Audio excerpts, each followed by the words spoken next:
Hello po sa inyong lahat mga ka-crypto. Ako po si Pinoy Crypto Trader at sa video na ito ay atin mong pag-usapan ang tungkol sa balitang ito kay XRP. Kung saan ang sabi rito ay XRP to $20 if Bitcoin reaches $500,000, Ethereum to $20,000 and Solana to $2,000.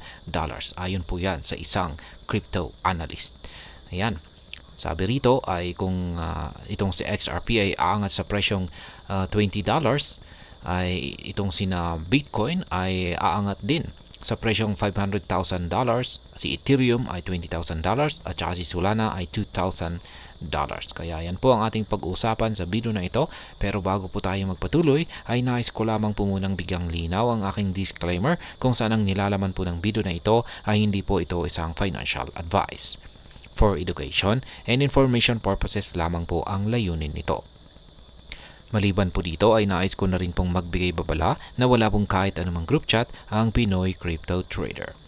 At ayan ang sabi po rito ay a widely followed analyst in the crypto community has suggested that XRP could reach $20 by the end of this ongoing bull market, particularly when Bitcoin attains $500. Kaya ayan, isa pong kilalang analyst sa crypto community ang nakapagsabi na si XRP ay maaari daw pong umabot sa presyong $20 sa pagtatapos po ng kasalukuyang bull market, lalo na kapag naabot daw ni Bitcoin ang mataas na presyong $500,000.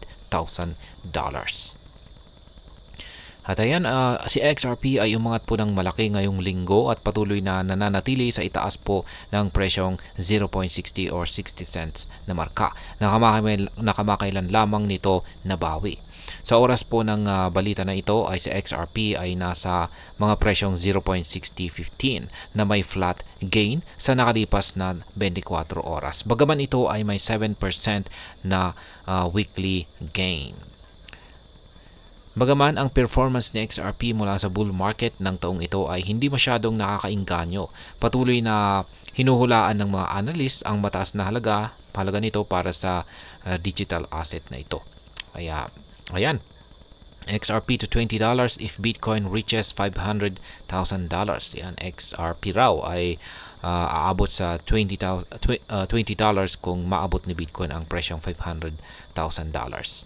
Sa isang listahan na ibinahagi sa X, si Aryan, isang analyst na kilala sa pagbabahagi ng crypto 100 times gems, ay binigyang diin ang kanyang pananaw na si XRP ay maaari daw pong umabot sa $20 sa cycle na ito.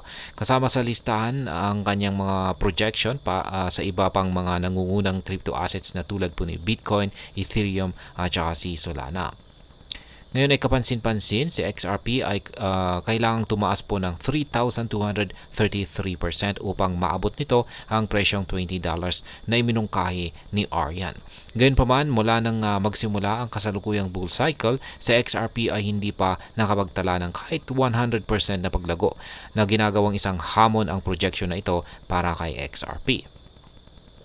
Bukod dito, habang ang ilang mga analyst ay nagmumungkahi na tapos na ang bull cycle at nagsimula na ang bear cycle, si XRP ay patuloy na nagtitrade sa 84% na mas mababa sa nakaraang all-time high or ATH nito.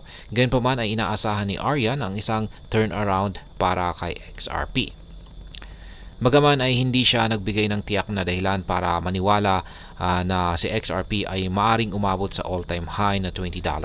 Ang kanyang pagsusuri ay nagpapahiwatig na inaasahan niyang mangyari ito kasabay ng pag-angat ni Bitcoin. Partikular ay iminungkahi niya ang $500,000 na target para kay Bitcoin. Sa kasalukuyang presyo nito na $61,000, kailangan ni Bitcoin na tumaas ng 719% upang maabot ang antas na ito or price level na ito.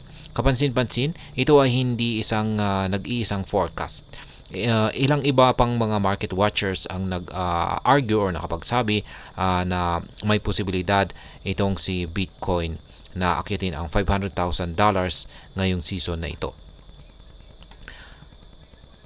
Ang market frenzy na inaasahan mula sa activity level na ito ay inaasang mag-spill over sa mga nangungunang altcoins tulad po ni XRP na posibleng mag-position po sa kanila upang malampasan si Bitcoin tulad ng nakita nitong nakalipas po na taong 2017 at saka 2018 na cycle nang itinakda ni XRP ang kanyang isang all-time high na presyo.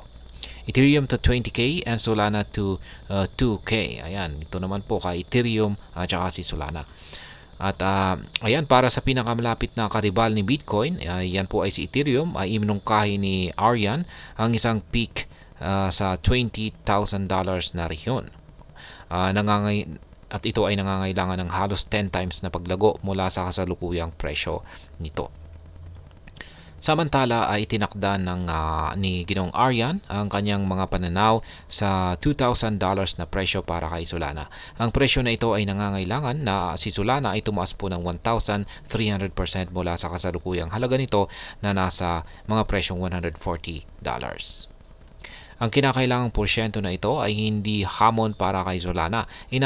Isinasaalang-alang na ito ay lumago ng higit sa 600% mula noong nakaraang taon. Maliban sa kamakailang pagbaba, ang porsyento ng paglago nito ay umaabot ng halos 1,000% sa first quarter. Kaya ayan po, ang prediction ng analyst dito na si Ginoong Aryan pagdating po rito kay XRP, ayan, kay Bitcoin at saka kay Solana. Kaya ayan, magagawang akyatin daw ng XRP ang presyong $20 kung si Bitcoin ay aabot po or aangat sa presyong $500.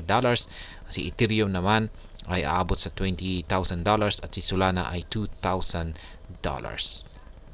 At ayan, hanggang dito na lamang po tayo sa video na ito mga ka-crypto. Sana po ay inyong nagustuhan ang aking paliwanag sa video na ito. Kung inyo po itong nagustuhan, pakiclick lamang po ang like button nito.